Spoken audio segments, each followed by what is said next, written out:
बंद नहीं होंगे हुक्का बार, कोलकाता हाईकोर्ट ने केएमसी के फैसले पर लगाई रोक। मध्य प्रदेश के स्कूलों में अब बच्चे पढ़ेंगे गीता और रामायण का पाठ, सीएम शिवराज सिंह ने किया ऐलान। सबसे कम पारियों में 4 शतक लगाने वाले भारतीय बने शुभमन गिल, बनाए कई रिकॉर्ड। एयर इंडिया पर 1 महीने में दूसरी बार गिरी गाज, डीजीसीए ने लगाए 10 लाख का जुर्माना। राजस्थान में अब 8 की जगह 10 फरवरी को बजट पेश करेंगे सीएम अशोक गहलोत, बीएससी की बैठक में हुआ फैसला। क्रिकेटर मोहम्मद शमी को लगा बड़ा झटका, कोर्ट ने पत्नी हसीन जहां को प्रत्येक माह 50,000 रुपए आर्थिक मुआवजा देने का दिया आदेश। अमेरिका में भारतीयों पर भारी पड़ रही मंदी, पिछले 90 दिन में 80,000 ने गंवाई नौकरियां। 10 मिनट में खाना देने से जोमेटो ने खड़े कर दिए हाथ, फिलहाल सर्विस बंद, कुछ नया करने की तैयारी। ट्विटर पर हुई कंगना रनौत की वापसी, बोली वापस आकर अच्छा लग रहा है। साल 2021 में कंगना का ट्विटर अकाउंट सस्पेंड कर दिया गया था। सेवा क्षेत्र निर्यात चालू वित्त वर्ष में $300 अरब के पार होगा, गांधीनगर में बोले पीयूष गोयल।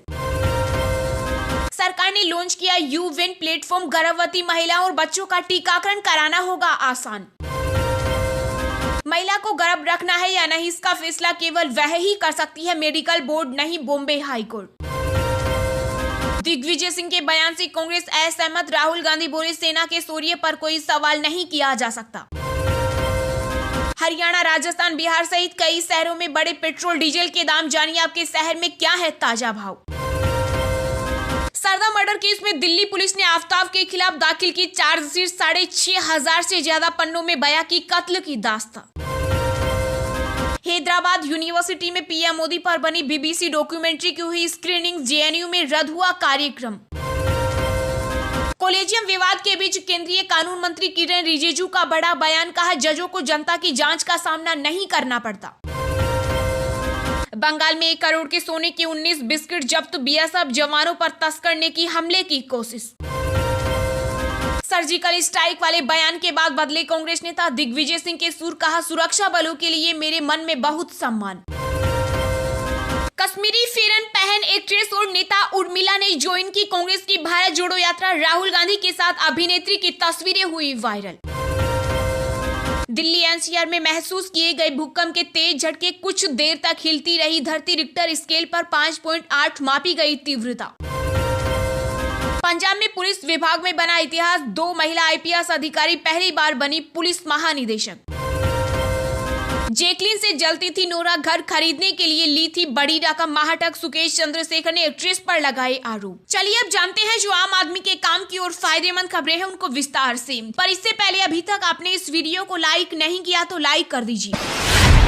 बागेश्वर सरकार के पंडित धीरेन्द्र शास्त्री की जान को खतरा, चचेरे भाई को फोन पर मिली धमकी, कहा 13वीं की कर लो तैयारी। जी हां, बागेश्वर धाम के पीठाधीश्वर धीरेन्द्र कृष्ण शास्त्री इन दिनों विवादों में बने हुए हैं। उन पर आरोप लगे हुए हैं कि वे अंधविश्वास को बढ़ावा दे रहे हैं और खुद को चमत्कारी कहते हैं। उनके खिलाफ पुलिस में भी शिकायत दी गई है। अब धीरेन्द्र शास्त्री के चचेरे भाई लोकेश गर्ग को धमकी मिली है। लोकेश गर्ग ने मध्य प्रदेश के छतरपुर में धमकी मिलने की शिकायत दर्ज कराई। जानकारी के मुताबिक उनको अमर सिंह नाम के शख्स ने फोन पर धमकी दी है। अज्ञात शख्स ने लोकेश को फोन पर कहा कि अपने परिवार के लोगों की 13वीं की तैयारी कर लो। फोन पर धीरेन्द्र शास्त्री को भी जान से मारने की धमकी दी गई है। रिपोर्ट्स के मुताबिक मध्य प्रदेश के छतरपुर की बमीरा पुलिस ने इस मामले में धारा 506 और 507 के तहत एफआईआर दर्ज कर ली है। दरअसल बागेश्वर धाम के धीरेन्द्र शास्त्री इन दिनों कथित तौर पर अंधविश्वास फैलाने के लिए विवादों में है। वहीं अब धीरेन्द्र शास्त्री ने नेताजी सुभाष चंद्र बोस की तर्ज पर नया नारा दिया है और भारत को हिंदू राष्ट्र बनाने की बात कही। धीरेन्द्र शास्त्री ने कहा, सुभाष चंद्र बोस ने नारा दिया था कि तुम मुझे खून दो मैं तुम्हें आजादी दूंगा। मैं आज नारा देता हूं कि तुम मेरा साथ दो, मैं हिंदू राष्ट्र बनाऊंगा।